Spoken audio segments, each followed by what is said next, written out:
Bonjour, nous allons traiter aujourd'hui les exercices 1 et 2 de la partie salaire et assurance sociale de l'examen professionnel de spécialiste en finance et comptabilité 2016.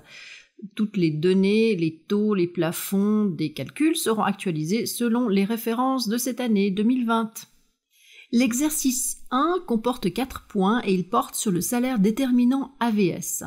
Il s'agira de calculer le salaire annuel soumis à l'AVS en fonction de 4 cas qui vous sont présentés. Alors ces 4 cas correspondent à des profils de personnes qui ont différentes particularités. Bon, elles ont pour la plupart forcément un salaire mensuel qui sera payé en 12 ou 13 mensualités, un cas aussi de paiement par l'employeur à l'office des poursuites. On a également des allocations de formation professionnelle, des allocations pour enfants, une gratification pour ancienneté et des indemnités journalières en cas d'accident. Donc c'est très panaché. Les profils qui illustrent ces cas travaillent à temps plein ou à temps partiel. Le premier cas est celui de monsieur Bruno Zurer, 39 ans, comptable dont le salaire mensuel est de 13 000 francs x 13. Il est au bénéfice de 2 allocations de formation professionnelle de 250 francs par mois. Et en juillet, il reçoit une gratification pour ancienneté correspondant à un demi-salaire mensuel. Il travaille de janvier à décembre, c'est-à-dire pendant 12 mois. Donc on a 3 éléments de rémunération qui sont cités.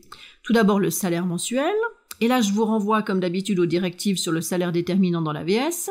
Au niveau de son chapitre 2001, bien évidemment, on nous dit que le salaire fait partie du salaire déterminant AVS. L'allocation de formation est un deuxième élément. Je vous renvoie au paragraphe 2170 qui va nous dire que les allocations familiales sont, dans tous les cas excepté du salaire déterminant, si elles sont octroyées sur la base d'une disposition légale ou en vertu d'une convention collective de travail. Là, on peut s'imaginer tout à fait, il n'y a pas de raison d'exclure que ces allocations familiales sont bien versées par sur une base légale et de la part d'une caisse de compensation. Elles seront donc, ces allocations familiales, exonérées car elles ne sont pas considérées comme du revenu provenant directement d'une activité lucrative. Je vous rappelle que l'allocation de formation est une allocation familiale au même titre que l'allocation pour enfants. L'allocation de formation professionnelle, par contre, elle, est octroyée lorsqu'un enfant âgé de 16 à 25 ans reste en formation. Le troisième élément, cité dans ce descriptif, est le cadeau d'ancienneté. Et là, je vous renvoie au paragraphe 2002 des directives qui nous parlent de différents types de rémunération.